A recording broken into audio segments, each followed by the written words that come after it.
c'est Maurice et Songela, chargé de programme de l'AIGT Uvira. En fait, on a prévu ce point de presse dans le cadre d'éclairer la lanterne par rapport aux intox qui circulent sur les réseaux sociaux, mais également dans notre communauté de Uvira, par rapport aux prétendues tentatives d'assassinat ou fusillade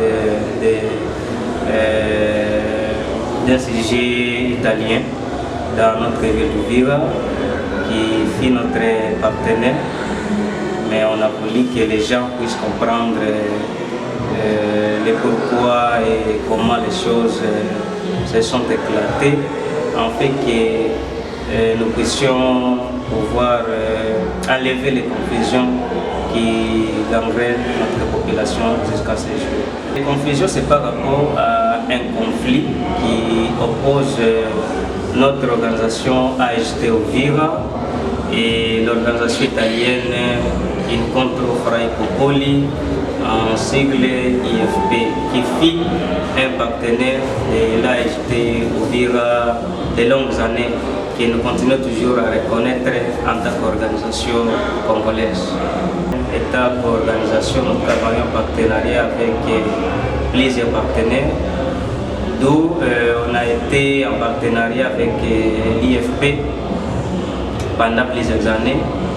Et au fur et à mesure qu'on est en train d'évoluer avec cette organisation, il y a le président international de l'IFP, appelé Leopoldo Revelato, qui à chaque fois il visitait notre pays, et quand on faisait des rencontres avec lui, il marchait avec une photo d'un jeune. Et cette photo nous a intéressés. Donc quand on était avec lui, on avait posé la question, pourquoi chaque fois nous le voyons avec cette photo? C'est par là qu'il nous a expliqué que cette photo, c'était une photo de son fils et qui a décédé dans une mission humanitaire en Bolivie suite à une courte maladie. Et nous, on s'était dit en tant qu'AIGT partenaire de l'IFP que nous pouvons faire un acte de l'immortaliser les jeunes humanitaires qui ont décédé dans cette mission, dont le fils de notre partenaire. C'est ainsi qu'il nous avait proposé de pouvoir élaborer de leur président international qui est venu pour une mission d'inaugurer déjà leurs bâtiments de passage qu'ils ont construits dans cette parcelle qui partage la limite avec la nôtre, mais aussi lancer leur projet.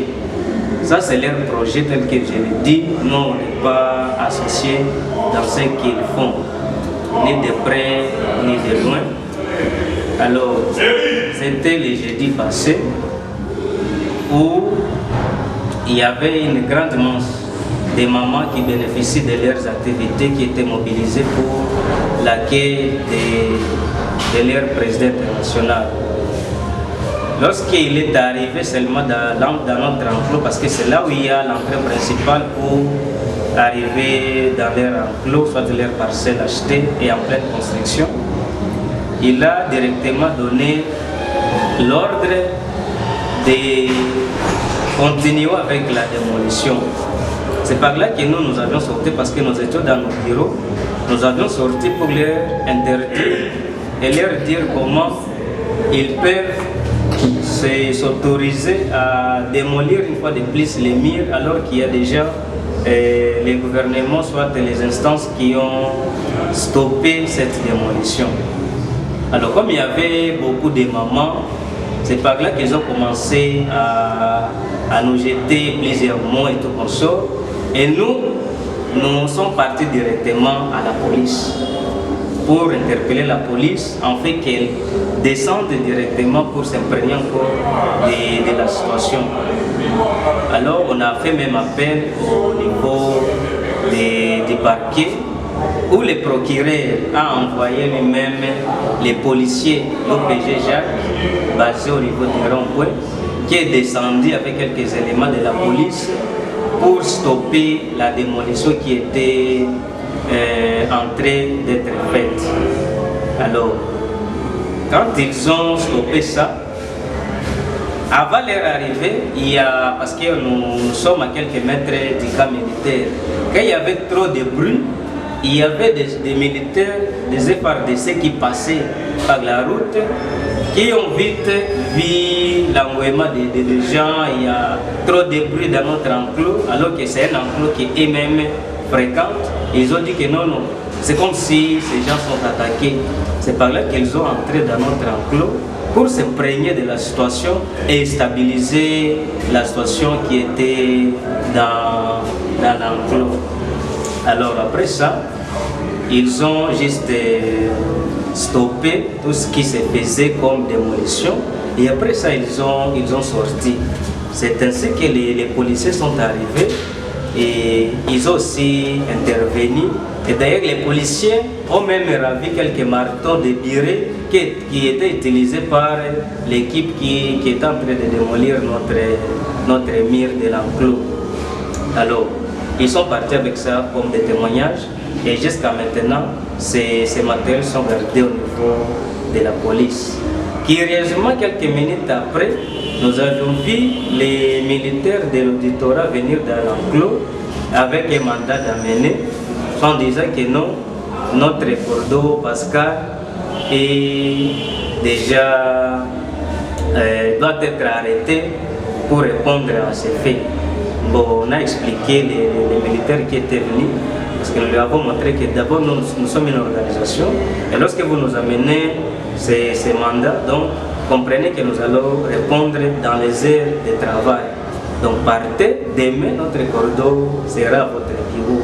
Et c'est ainsi que Pascal était parti le vendredi pour répondre à leur invitation et il a directement été arrêté au niveau de l'auditorat.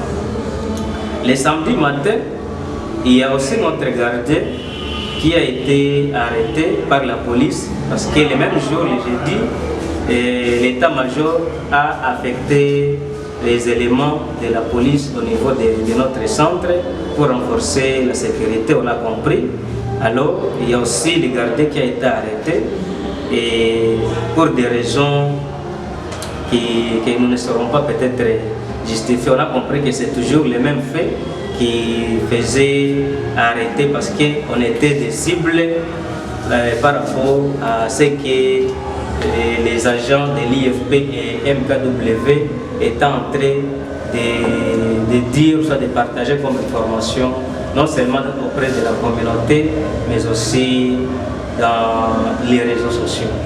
Voilà ce qui nous a poussé de pouvoir vous appeler, en fait, qu'il y ait ce point de presse pour éclairer notre communauté par rapport à ce qui s'est dit, contrairement à la réalité du terrain.